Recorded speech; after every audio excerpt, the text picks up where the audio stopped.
Sobrang daming energy at panahon, oras ang nauubos, kaiisip ng mga tao sa end of the world. Sa mga pag-iisip, sa mga takot, at sa mga pananakot naman ng mga iba. Ang ating pag-aaral ngayon, the end of the world, ang pamagat, o kaya the second coming of Christ. Salamat Panginoon dahil maaari kaming magbulay-bulay, ginagabayan ay iyong mga salita. Turuan niyo po kami ngayon, ipaunawa sa amin ang mga katuroang ito at kung paano kami magre-react sa pang-araw-araw na buhay. Patawarin niyo po kami sa aming mga kasalanan, linisin niyo kami at paging dapating tumanggap ng pagtuturo, pagtutuwid, pagpapalakas. Nawa Panginoon, aming mga lupang katawan ay bigyan niyo po ng kagalingan, ng sigla, pati ang aming isip ay maging matalas upang makatanggap kami ng iyong mga katuruan. Kayo ang mangusap, gamitin nyo lang inyong lingkod na tungtungan ng inyong paa. Daluyan ng inyong mga turo, Panginoon, ngunit kayo po lamang ang mangaral, aming Ama. Nananalangin kami, nagpapasalamat, tanging sa pangalan lamang ng iyong anak na si Jesus. Napakalaking usapin at madalas ay itinatanong ang tungkol sa end of the world. Dapat na nga bang matakot ang mga tao? Nagwawakas na nga ba ang mundo? Ayon sa mga katuruan. Matthew 24, 1-2. After Jesus left the temple, his disciples came over and said, "Look at all these buildings." Jesus replied, "Do you see these buildings? They will certainly be torn down.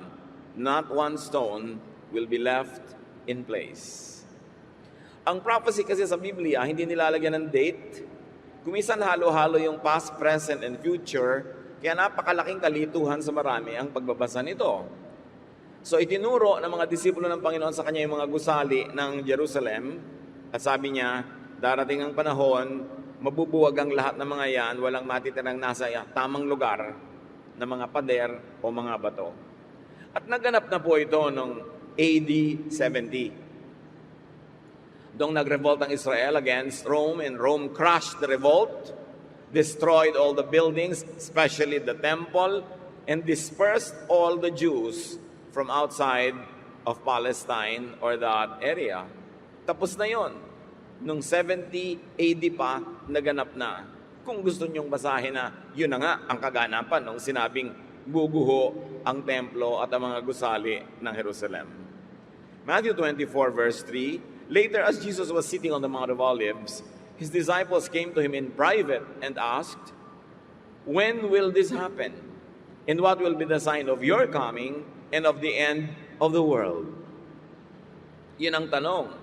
Ano daw ba ang magiging senyales na babalik na si Jesus at magwawakas na ang mundo?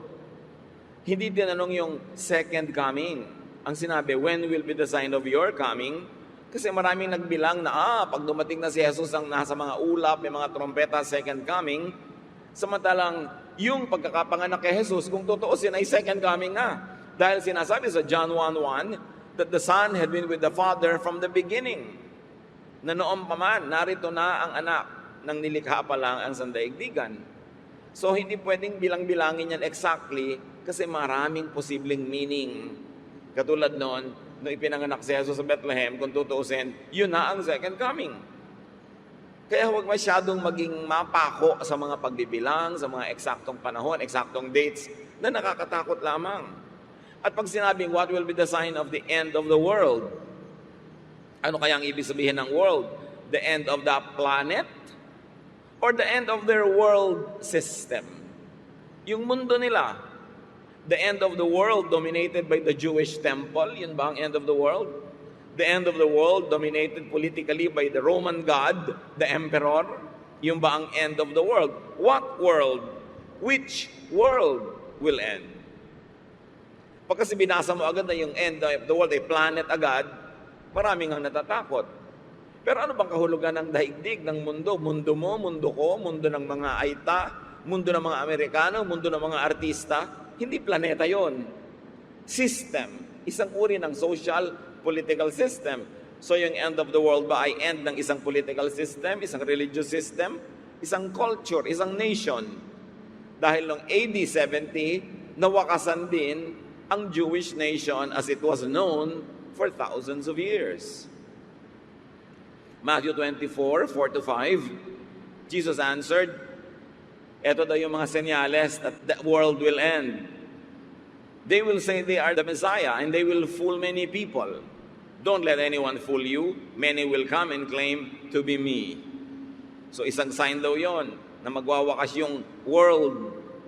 Remember, hindi kailangang planet ang ibig sabihin nun. This had already happened right after the times of Jesus. And this continued to happen from then until now.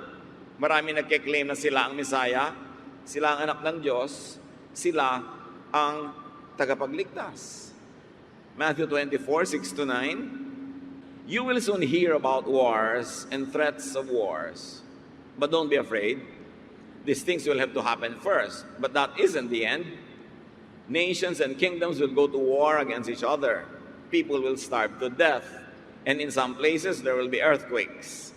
But this is just the beginning of troubles.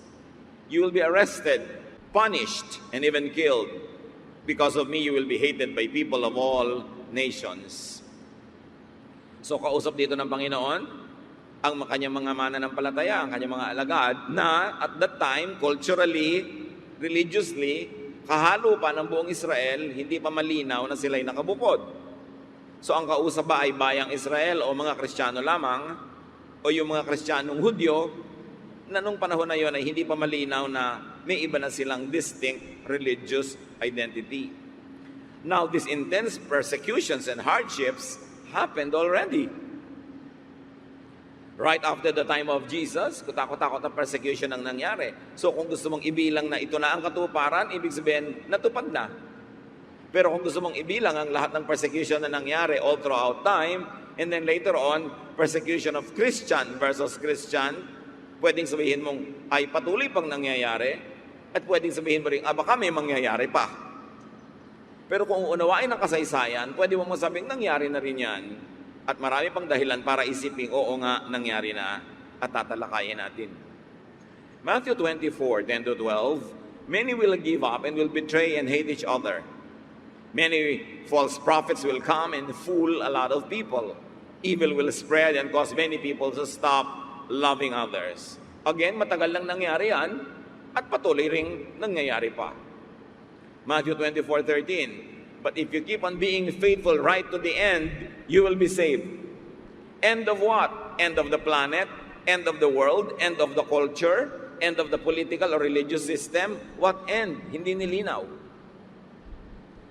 Pinangahawakan ito ng mga sinasabing kailangan hindi ka titigil gumawa ng mabuti because you are saved by works, kasi you must be faithful to the end. Para ka ma-save, ginagamit ito para doon sa doctrine ng nanawalang kaligtasan. Kailangan daw, lagi ka nagpe-perform para hindi mawala. But the reading will be out of context because it's not even clear kung end of what? End of the reign of the temple, end of the Jewish sacrificial system, end of the Roman emperors. What end? The systematic persecutions actually already happened also. And the church remained faithful. And if you like to look at it that way, therefore the church continues to be saved. Because in AD 70, the temple was destroyed by Titus, the brother of the Roman emperor. And when the temple was destroyed, the Jewish sacrificial faith system ended. If you like to call it so, the world of the Jews ended in AD 70 as it was known since the time of their ancestors. Ang buhay kasi at relihiyon ng mga Hudyo ay nakaikot sa pagsasakripisyo ng mga hayop. Pero nung sinira ng mga Romans ang temple mula noong AD 70 at hindi na nabuo nun hanggang ngayon, wala nang sacrifices. Nagwakas ang relihiyon na kilala nila. Their world ended. Yung ba ang end of the world na tinutukoy? That you must be faithful up to the end of that? Because at the end of the Jewish sacrificial world, Christian world begins where the sacrifice is already because of the death of Jesus and His resurrection. So nag-end ang isang religious system, nag-end ang isang nation, ang isang cultural system. At kahit nabuo pa uli yung Israel noong 1940s, hindi na siya katulad ng dating Israel, wala nang templo, wala nang sacrifices of animals. Kaya ang mga modern day Jews ngayon and Israelites were not even like their ancestors. Hindi na rin sila, kasi Jewish, At lalo na bang hindi sila Christian, kaya ibang-iba na ang identity nila. That identity, that world already ended in AD 70. In 313 AD, Emperor Constantine ended the systematic persecution of Christians. Yun ba ang end of the world? The end of the world where there is persecution. If you survive through that, if the church survives through that, the church will survive all throughout time. It will be saved. Yun ba ang kahulugan nun? Ano pa daw ang signs of that end, the end of that world? Matthew 24:14. When the good news about the kingdom has been preached all over the world and told to all nations, the end will come. Pag naipamalita na daw sa buong daigdig, ano na namang daigdig? What world? The Roman world, which was to the people in the biblical times, was the world. Hindi naman nila inuungkat yung Chinese world, yung Indian world sa India. Hindi naman niya inuungkat yung African world. Pag sinabi sa Bible na world, ibig sabihin, the Roman Empire. Yun lang naman ang kilala nilang world eh. So sabi niya, pagka ang good news ay na-preach sa buong world, the end will come. In 395 AD, Christianity became the state religion of Rome, and the Roman Empire's only legal and official religion. In other words, the good news has been preached throughout the whole Roman world. And Christianity became the state religion of the empire. The good news about the kingdom of God has been preached all over the world, the Roman world. And soon it will reach across the entire planet because of the colonizations coming from Europe, which was influenced by the Roman world, which had become Christian. Magsisimula doon yung reign of the Lord. Ito ba yung iniisip ng iba na darating ang Diyos na nakasakay sa mga alapaap, o yung paghahari ng Kristyanismo, ng Christian Church, and specifically the Roman Catholic Church, all over the Roman Empire? Yung ba yung tinatawag na reign of the Lord? The kingdom of heaven. The end of the world, which is a pagan Rome. Napakaraming pagpapakahulugan. Para maging isa lang ang basa mo at isipin mo lang yung kaisa-isang basa na yon, maraming maliligaw, maraming matatakot, at maraming pananalig ang mawawala sa tamang lugar.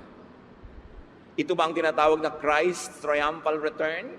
Yung hinihintay pa natin? O yung nagtagumpay na ang Christian Church over the pagan world of Rome, na yung dating empire ng Rome, yung emperor ang bida, tas biglang naging si Kristo ang bida nung naging Christianized ang buong Europe. Maraming paraan ng pagbabasa ng kasaysayan at pagpapakahulugan sa prophecy. Matthew 24:15-20. Jesus continues, "Someday you will see the horrible thing in the holy place, just as the prophet Daniel said. Everyone who reads this must try to understand. If you are living in Judea at that time, run to the mountains.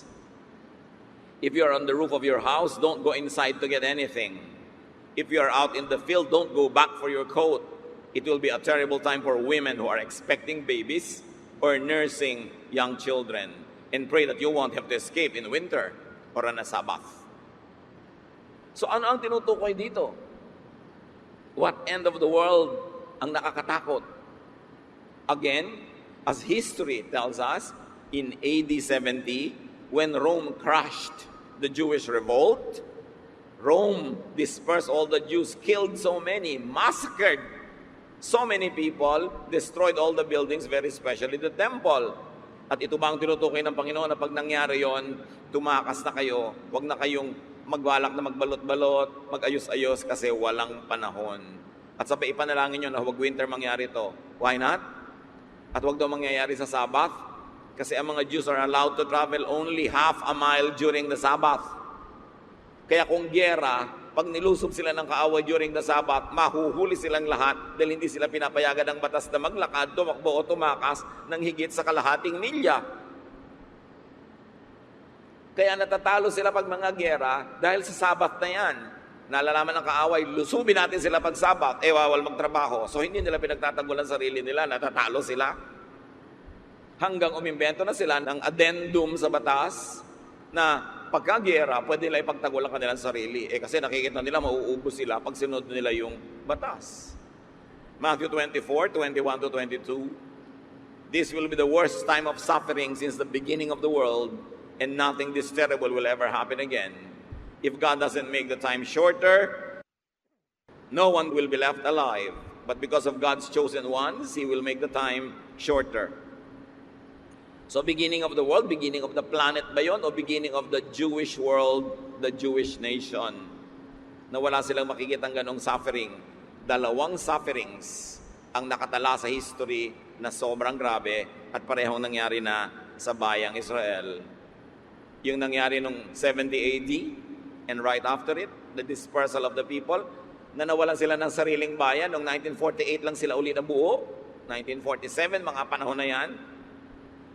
Or during the time of Hitler, when 6 million Jews were annihilated. Pinatay, minasaker, inubos. So that end of the world could be the end of the Jewish sacrificial system, the end of the old Jewish world, which is just said to be the end of the world. Noong AD 70, natalo, dinurog ng Roma ang Israel, at noong AD 82, nagpagawa sa Roma ng isang ark, isang napakagandang memorial sa tingin nila ng pagkapanalo ng mga Romans. At hanggang ngayon, kung nagtatravel kayo sa Rome, makikita nyo pa yung ark na yan, the Ark of Titus. Ginawa 12 years after Jerusalem was destroyed. At detail yan, makikita ninyo na dinala sa Roma ng mga Romans yung menorah, yung symbol of the Jewish faith na parang candle holder. There is a detail in that monument showing the people carrying the menorah. Yang detalye na yan, makikita nyo kung naglalakbay kayo sa Roma at kung alam nyo kung anong dapat yung puntahan pag nasa Roma kayo. Ayun, yung menorah, yung lalagyan ng malalaking kandila na nasa templo, dinala nila patungo sa Roma. Nagwakas ang Jewish sacrificial system. Nagwakas yung kanilang world. Yun ba ang world na the end of the world na tinatawag? And from 1930 AD up to 1945, there was a systematic persecution and killing of Jews that ended in 6 million Jews perishing. By the way, and this has nothing to do with the lesson, but it's important, nung inuubos ni Hitler ang mga Jews sa Europa, ang buong mundo ay nagbulag-bulagan. Walang nanindigan para sa mga Hudyo. Walang tumutol, walang kumibo, walang nangahas na sumangalungat kay Hitler, liban sa Pilipinas. The Philippines opened her doors to Jewish refugees. Si President Manuel Quezon, binuksan ang Pilipinas para sa mga Hudyo na inuubos sa Europa, pwede silang magpunta dito. At pinagkaguluhan ang Philippine visas. Ang visa na ibinibigay ng Pilipinas para makapunta ang mga Jews sa Pilipinas at makaligtas kay Hitler ay pinilahan. Napakaraming naligtas. At sa Maynila, mayroong indignation rally led by Senator Quintin Paredes, the only rally in the whole world for the Jews against what Hitler was doing to them. Kaya si Quezon, ang nailigtas ng policy ng Pilipinas ay higit pa daw sa Schindler's List. Alam niyo yung tungkol kay Schindler, yung isang napakarami niyang nailigtas sa mga Hudyo. Yan mga listahan ng mga pangalan na nailigtas ng Pilipinas. Nanirahan sila dito, binigyan sila ng mga lupa, mga lupain, mga negosyo para sila makapanahimik. Kaya marami mga Hudyo sa Maynila noong araw. At sa Taft Avenue, meron pa sila dyan na synagogue hanggang ngayon. Walang bansa na nagbukas sa kanila nila niyan. Kaya naman bilang pagkilala dyan, nitong 2009, June 21, ay pinasinayaan ang monumento sa Tel Aviv called Open Doors. Yan. 3 malalaking pintong bukas, Luzon, Visayas, Mindanao, na tinakbuhan ng mga Hudyo para sila makaligtas. At ito ay ginawa ni Junye, isang taga Los Baños na artist. At pinasinayaan noong 2009. Kung pumupunta kayo sa Tel Aviv, puntahan nyo ang monumentong ito ng Pilipinas bilang pagkilala ng mga Hudyo sa tulong na ibinigay ng ating bansa sa kanila nung sila ay nagigipit. Napaka-importanting unawain ang kasaysayan.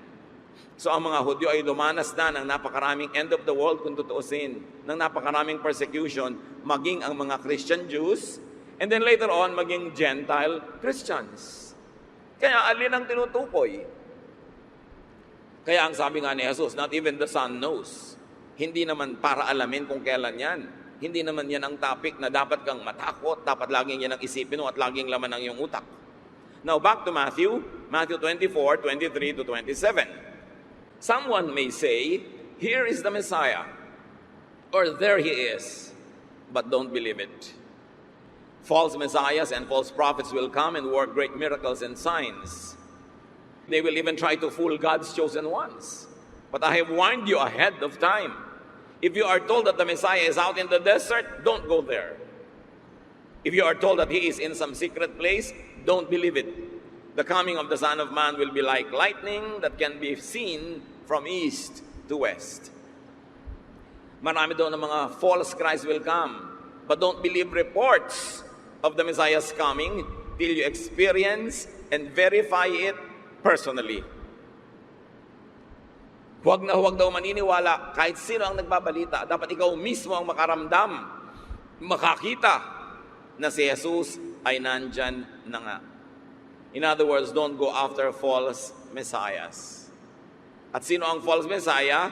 Yung nalaman mo lang dahil sa balita, dahil sa kwento lang ng iba.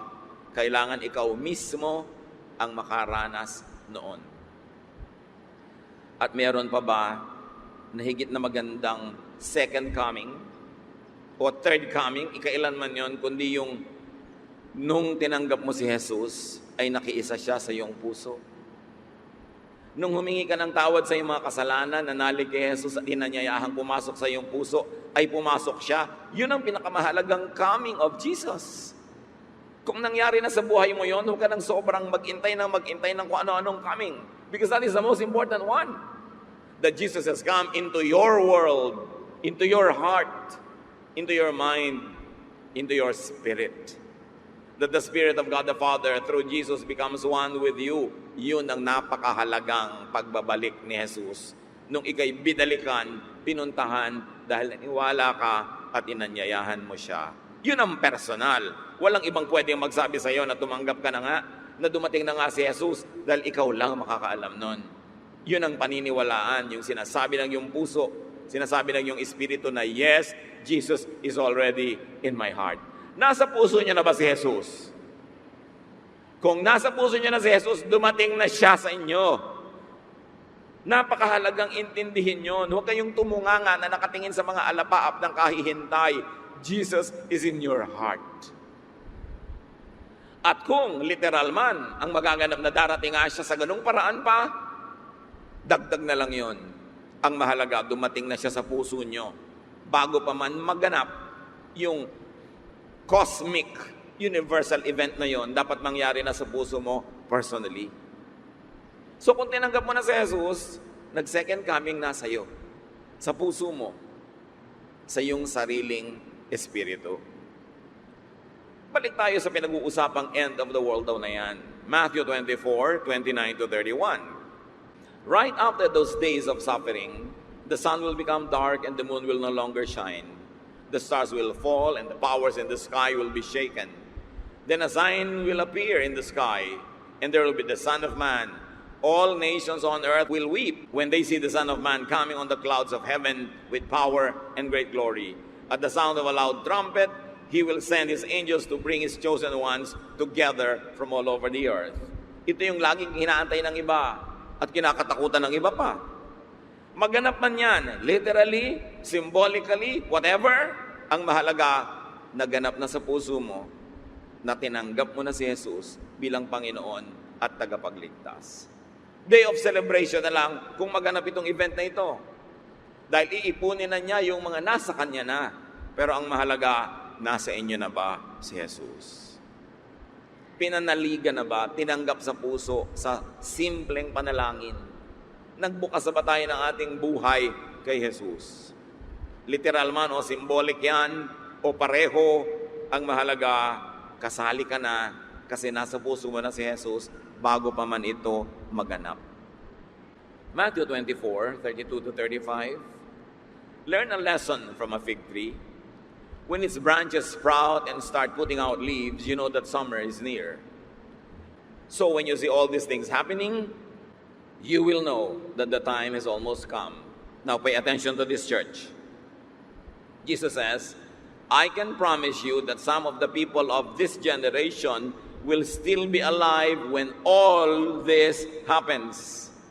The sky and the earth won't last forever, but my words will. Sabi ni Jesus, manalig kayo, ako nagsasabi sa inyo, hindi kayo lahat mga uubos, hindi kayo lahat mga mamatay bago mangyari ito. Mangyayari ito, meron pa sa inyo mga buhay.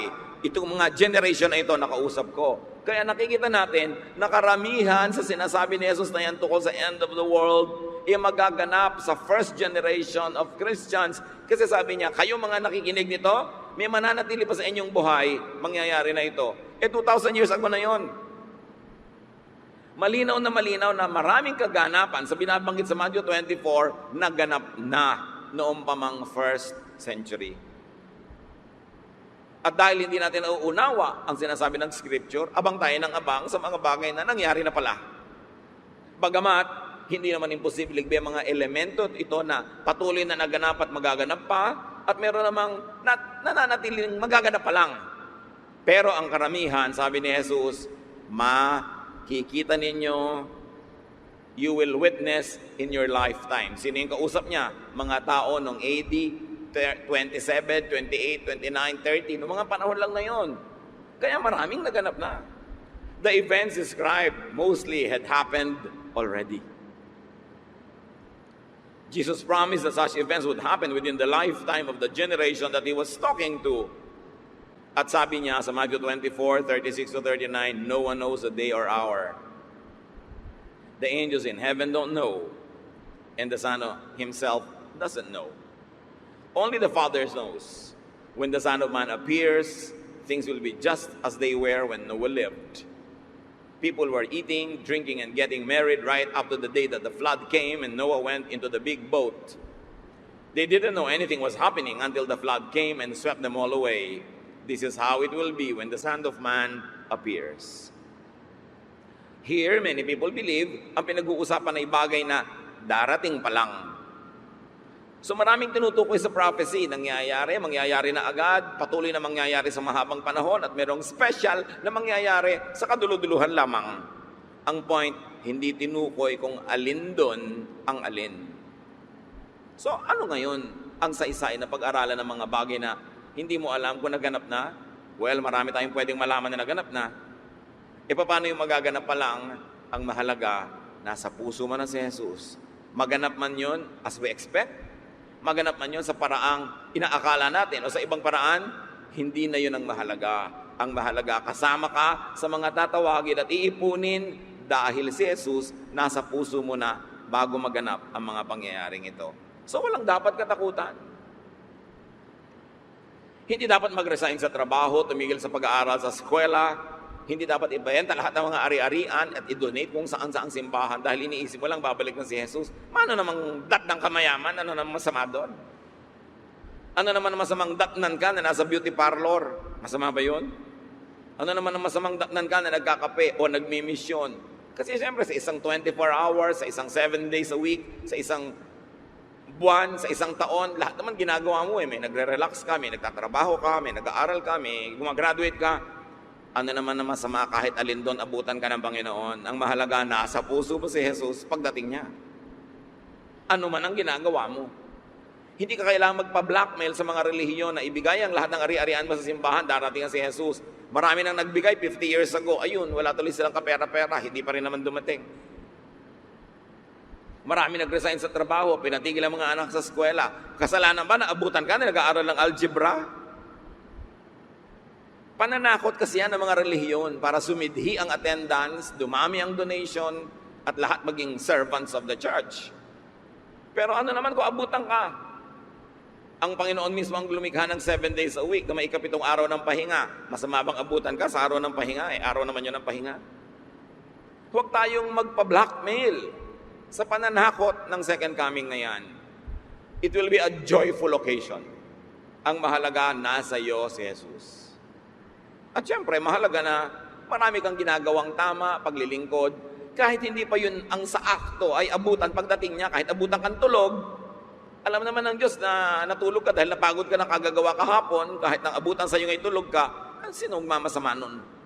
Kung alam naman niya na ang batting average mo, ang karamihan ng ginagawa mo ay paglilingkod, kahit abutan ka nagpapasarap sa buhay, God wants you to enjoy life. So, napaka-importante mga kapatid, huwag magpadala sa kung ano-anong uri ng mga pananakot. Matthew 24:40-44, 2 men will be in the same field, but only one will be taken, the other will be left. 2 women will be together grinding grain, but only one will be taken, the other will be left. So be on your guard, you don't know when the Lord will come.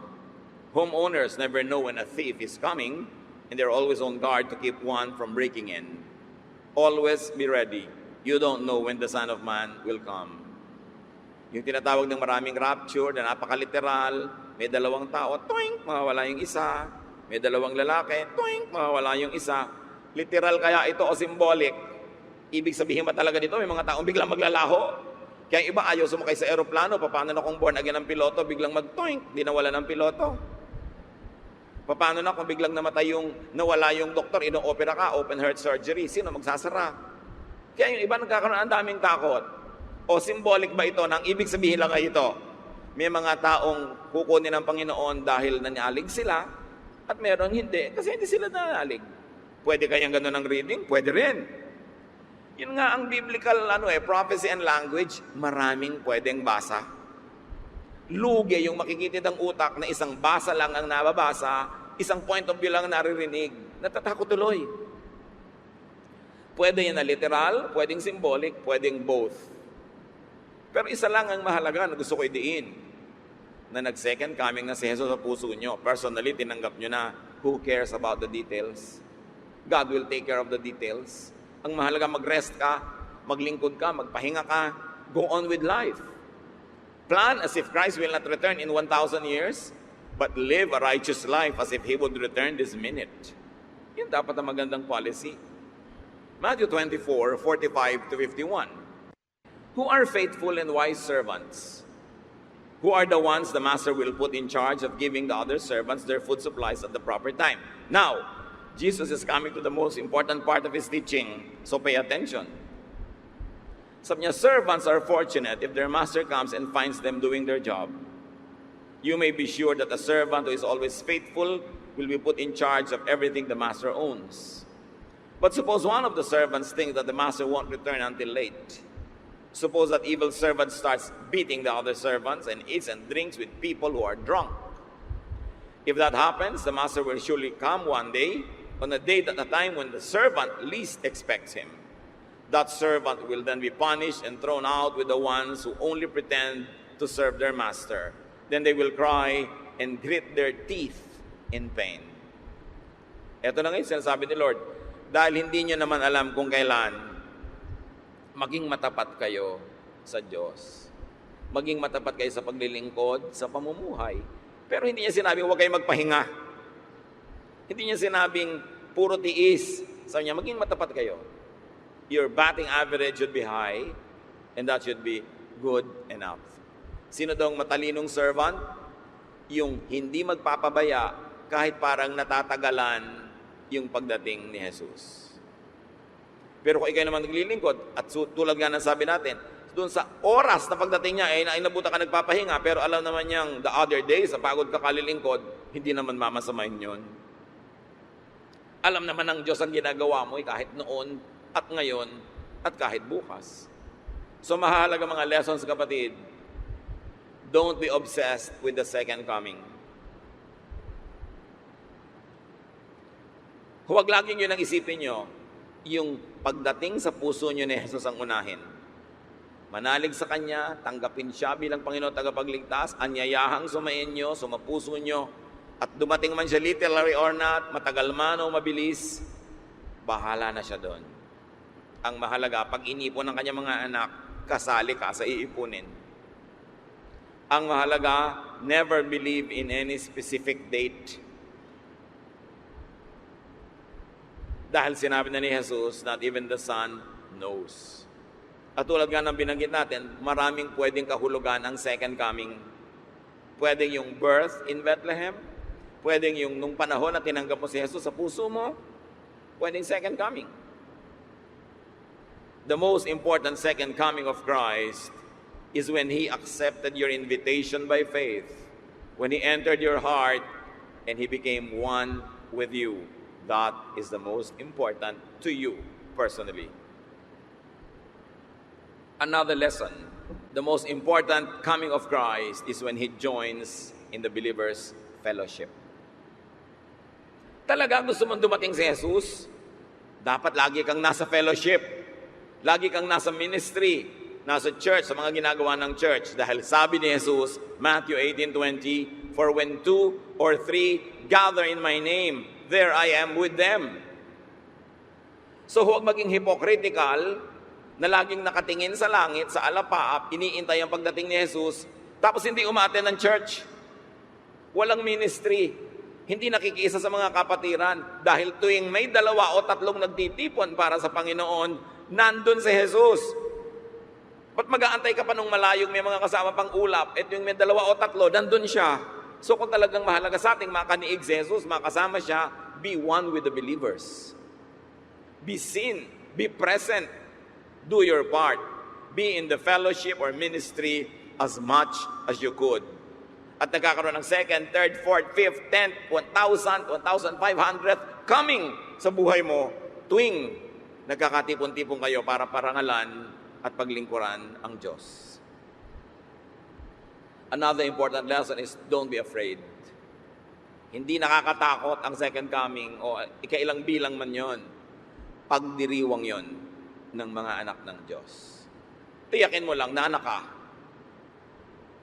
To as many as received Him, who believed in His name, He gave the right to become children of God.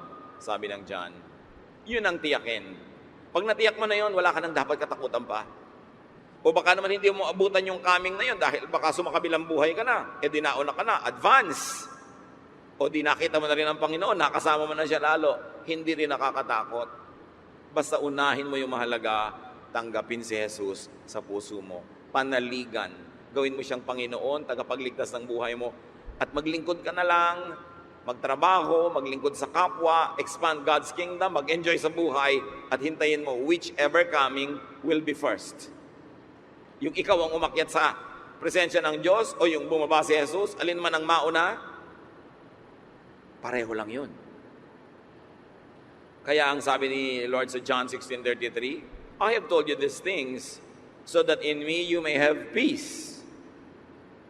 In this world you will have trouble, but take heart, I have overcome the world. Nagapi ko na ang sandaigdigan, huwag ka nang mag-struggle dyan. Sumunod ka na lang, makiayon ka na lang, at ano man ang mauna, enjoyin mo na lang. Sabi niya, huwag kayong matakot, huwag kayong maglumihanan. Don't believe any Messiah that you would not experience personally. Pag hindi mo naramdaman sa puso mo, o nakita mong dumarating kasama ng mga anghel sa alapaap, huwag kang maniwala na anak yun ng Diyos. Ang linaw-linaw. Huwag kang pumunta doon dahil nandun daw siya. Huwag kang pumunta dito dahil nandito daw siya. Huwag. Kasi fake yun. Sinabi na ni Jesus noon pa. And all throughout time, ang dami pa rin nadaya. At marami pa rin nadadaya. Kasi hindi nag-aaral mabuti. Paniwala ng paniwala sa yaya ni kumare. Sa yaya ni ganun, sa yaya ni ganun. Kailangan nag-aaral ang tao na nanalangin, sinusuri ang pinaniniwalaan. And do have peace. Kailangan magkaroon ng kapayapaan ng tao, matahimik. Don't ever be afraid, but do have peace. And do serve the Lord's body faithfully, anytime, every time. Always be in the fellowship. Because every time there is a fellowship, Jesus is there. Gaano kahalaga yun? Kaya ang sabi sa Bible, huwag niyong pababayaan ng pagtitipon-tipon. Do not neglect the fellowship. Be there. Pag may gawain ang kapatiran, nandun ka. Kung hindi ikaw ang pinaglilingkuran, ikaw ang naglilingkod. Kung hindi ikaw umaawit, inaawitan ng Panginoon, at nakikinig ka rin, nakikiawit sa Panginoon, always be there. Because when 2 or 3 are gathered in the Lord's name, He is there. Huwag nang maghintay nung cosmic event. Although that is going to be very glorious. Pero madali, maraming beses, na dumadating si Jesus sa buhay natin araw-araw. Huwag niyong baliwalain yon at huwag niyong palampasin. Ama namin, patuloy niyo kaming turuan tungkol sa mga mahihiwagang bagay na ito. Sa lahat-lahat ng aming pag-aaral, patuloy mo kaming patalinuhin, ituwid, at maging tama ang pagtingin namin sa prophecy. Maunawaan namin yung natapos na, nangyayari pa lang, at darating pa lamang. Maisaayos namin ang aming buhay, pero higit sa lahat, matiyak namin, Panginoon, na kami mga anak niyo nga, na tinanggap na namin ang iyong sugo na si Jesus bilang Panginoon at tagapagligtas.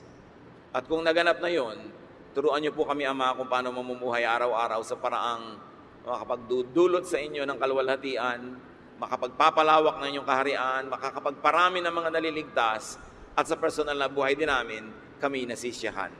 Dahil yun ang iyong looban niyo para sa amin.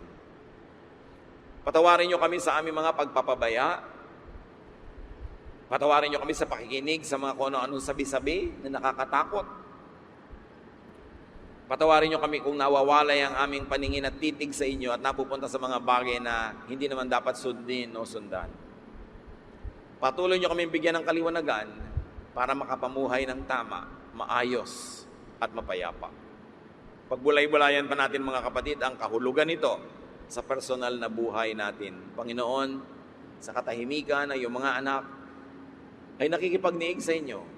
Bigyan niyo ng mga personal na tagubilin, mga personal na guidance, kung ano ang dapat gawin sa nalalabing panahon ng buhay na ito, ng mundong ito, ng world as we know it, so that we may give you glory and that we may benefit from the life that you give us.